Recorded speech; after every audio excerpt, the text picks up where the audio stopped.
Hi friends, இன்றைக்கி நம்ம என்ன வீடியோ பார்க்க போகிறோன்னா எங்களோட செகண்ட் உம்ரா தாங்க. வாங்க வீடியோக்குள்ளே போகலாம். நாங்கள் ஜியாரத் போய்ட்டு அப்படியே இஹ்ரான் கட்டிட்டு வந்துட்டோம். வந்து சாப்பிட்டுட்டு கொஞ்சம் ரெஸ்ட் எடுத்துகிட்டு ஈவினிங் டைமில் வந்து நாங்கள் வந்து உம்ரா செய்ய கிளம்பிட்டோம். ஸோ நம்ம வந்து தவாஃப் முடிச்சுட்டு வயிறு நிறைய ஜம்சம் தண்ணி குடிச்சிட்டு 2 ரக்காத் தொழுதுக்கப்புறம் செய்ய கிளம்பணும். செய்ங்கிறது என்னென்னா வந்து சஃபாங்கிற மலையிலேருந்து மர்வாங்கிற மலை வரைக்கும் நடந்து போகிறது. அதே மாதிரி Marwa to Safa, Safa to Marwa 7 தடவை போகணும். நம்ம சஃபாவில் ஸ்டார்ட் பண்ணுறது, மர்வாவில் தான் முடிக்கணும். ஸோ இப்போ உங்களால் நடக்க முடியலைன்னா அங்கே வீல் சேர் வச்சுட்டு இருப்பாங்க. அவங்கள்ட்ட வந்து நம்ம காசு கொடுத்து வீல் சேரில் போய்க்கலாம். நாங்கள் போகும்போது கேட்டதுக்கு ஒரு பர்சனுக்கு 75 ரியால் சொன்னாங்க.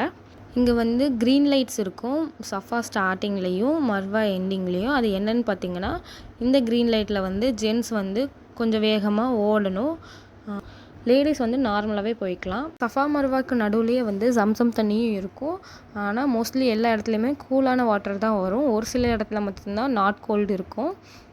ஸோ இந்த வீடியோவில் வந்து நான் மர்வாங்கிற மலையை மட்டும் காமிச்சிருக்கேன். மலைன்னா ரொம்ப பெருசாலாம் இருக்காதுங்க, தரையாக லைட்டாக பாறை மட்டும் கொஞ்சம் வெளியே தெரியும். நாங்கள் அஷர் தொழுதுட்டு உம்ரா ஸ்டார்ட் பண்ணோம். நாங்கள் வந்து உம்ரா முடிக்கும் போது மஹ்ரிப் டைமே ஆயிடுச்சு. ஸோ நாங்கள் மஹ்ரிப் தொழுதுட்டு தான் கிளம்பவே செஞ்சோம்.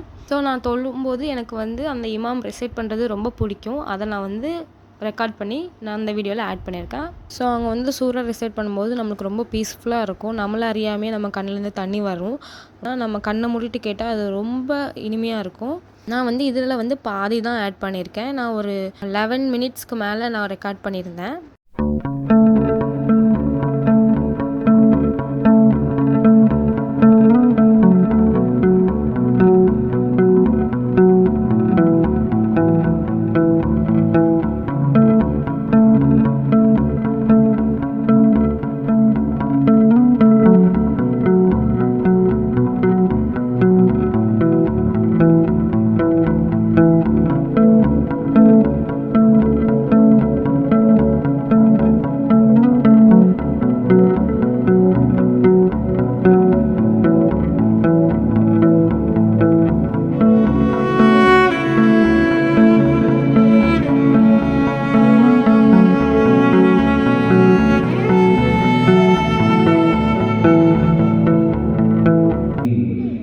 ஸோ உங்களுக்கு இந்த வீடியோ பிடிச்சிருந்துச்சுன்னா, யூஸ்ஃபுல்லாக இருந்துச்சுன்னா கண்டிப்பாக கமெண்ட் பண்ணுங்கள், லைக் பண்ணுங்கள், ஷேர் பண்ணுங்கள், சப்ஸ்கிரைப் பண்ணுங்கள். தேங்க்யூ ஃபார் வாட்சிங்.